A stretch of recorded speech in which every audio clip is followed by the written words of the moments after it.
আসসালামু আলাইকুম রহমতুল্লাহ বরকাত। এখন আমরা বিয়ে বাড়িতে যাওয়ার পথে ঢাকা জান্নাত রেস্টুরেন্টে এসেছি। আমার আঙ্কেল আসসালামু আলাইকুম রহমতুল্লাহ বারকাতু।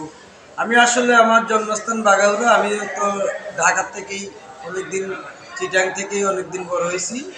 তো এখানে ওই যে আমার ওই ভাতিজা ডালিম খান, চাচা কিন্তু বিলটা চাচাই দিবে, তারপরে চাচাবাদি একসাথে বেশি অনেকদিন পরে খুব ভালো লাগতেছে। অনেকে আছে ওই কায়েল, আমার চাচা করে ভাই আরও আছে, ভয় পায়। ওরা মনে করে এই বড় হোটেল খাইলে মনে বেশি টাকা। আরে টাকা তো বেশি না, মনটা বড় করতে হবে।